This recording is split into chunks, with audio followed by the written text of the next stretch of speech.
سلام دوستان، به کانال نکاتاپ خوش آمدید. در این برنامه برای شما صحنه‌های شگفت‌انگیز جهانی حیوانات را نشان می‌دهیم. این ویدیو اگر ثبت نمی‌شد کسی آن را باور نمی‌کرد. از هوش بلند این گربه سر کرده تا سگ‌های موج سوار و یا دزدی گروهی میمون‌ها که حتما شما را حیران خواهد کرد. پس تا آخر ویدیو با ما باشید و حتما لایک مانید.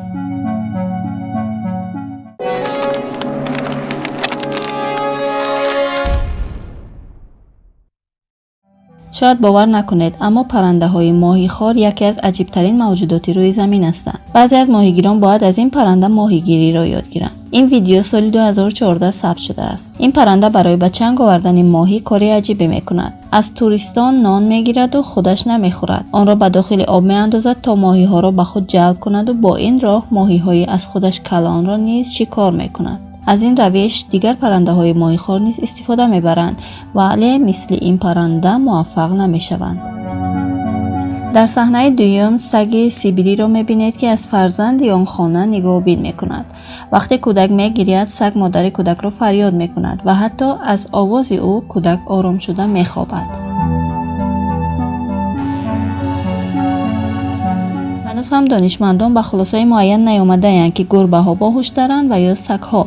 آنها میگویند که مغز گربه ها نسبت سگ ها بیشتر انکشاف یافته است و برای دلیل این سخن ویدیو را تماشا کنید. صاحب این گربه ویدیویی را نشر کرد که در آن گربه بازی دارد. او باید بداند که زیر کدام استکان چیزی پنهان شده است و هر دفعه آن چیز را از زیر استکان مییابد و این دانایی‌اش تماشابینان این ویدیو را حیران کرده بود.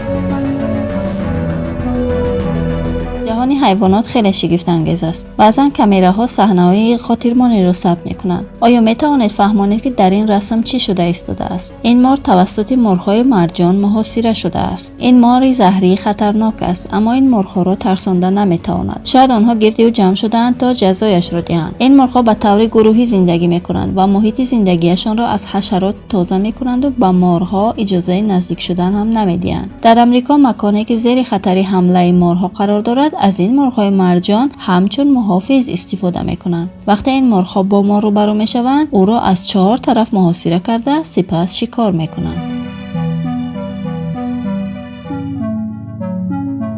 سگ‌ها مهربان‌ترین و باوفاترین حیوانات هستند اما آیا می‌دانستید که آنها روی تخته ایستاده موج سواری هم کرده می‌توانند؟ به این لحظه‌ها در کالیفرنیا آمریکا ثبت شده است. نگاه کنید که در آنجا مسابقه موج سواری سگ‌ها می‌گذرد. این محیط مکانی خوب برای موج سواری سگ‌هاست. اولین مسابقه سگ‌ها با خنده و شوخی گذشته بود اما از آن پس به طور جدی با این مسابقه روبرو می‌شوند و سگ‌ها نیز کوشش می‌کنند که جای یکم را گیرند. سگ با نام جای در این مسابقه دائما برد میکند و قبل از به نفقه برآمدنش مدال های زیادی را از خود کرده است.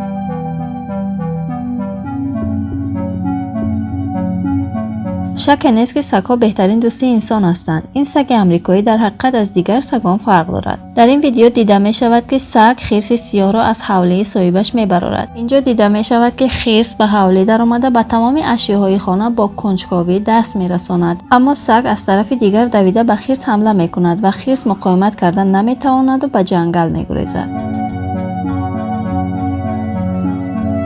آیا می‌دانستید که خرچنگ‌ها مثل بکسیارها در برابر دشمن از مشتانشان استفاده می‌کنند؟ آنها با این کار در برابر موجوداتی از خود کلان نیز مقاومت کرده آنها را می‌ترسانند. چنگک‌های آنها یک وسیله دفاعی برای آنهاست که دیگر موجودات دریا از آن بی بهره هستند. ببینید که پلنگ خوکچه ها را با فرزندخوانی میگیرد. در عالم حیوانات زیاد دیده می شود که یک حیوان فرزند حیوان دیگر را نگاه بین می کند اما این حادثه فرق دارد. اینجا پلنگ خوکبچه ها را با فرزندی میگیرد. داستان از اینجا سر می شود. وقتی پلنگچه های او زنده نمی مانند پلنگ افسرده و ناراحت می شود. مسئولان باغ وحش برای یاری به این پلنگ یک کار دیگر می کنند. آنها لباس پلنگی را با خوکچه ها پوشانده آنها را به نزد پلنگ می برند و در کمال حیرت و تعجب پلنگ با دیدن خوکچه ها آرام می شود. این حادثه در یکی از باغ وحش های تایلند روی داده است.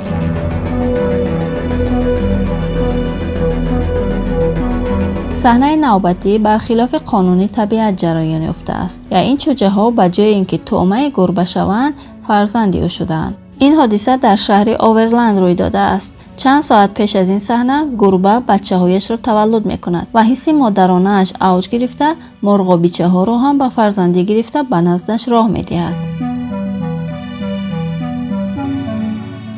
حالا دزدی میمون‌ها را بینید. اگر شما به کشورهای گرمسیر سفر کرده باشید پس شنیده اید که میمون‌ها دزدیدن وسیله توریستان را دوست می‌دارند. میمون‌های اندونزیا به طور یکجایی و گروهی این کار را می‌کنند. آنها وسیله‌های با ارزش مثل عینک، تلفن و دوربین توریستان را می‌دزدند. بعداً با صبر و حوصله انتظار می‌شوند تا صاحبانشان به نزدشان بیایند و در برابر چیزهای دزدیده‌شان به آنها یگان چیزی بامزه دهند. دانشمندان پس از مشاهده این صحنه گفتند که میمون‌ها اول این راه مبادله را نمی‌دانستند، ولی پس از گذشتن زمانی زیاد با عقل‌تر شده برای سیر کردن شکمشان به این کار دست می‌زنند و این روش را به نسل‌های بعدی خود نیز می‌گذرانند تا با دزدیدن وسیله‌های مردم شکمشان را سیر کنند.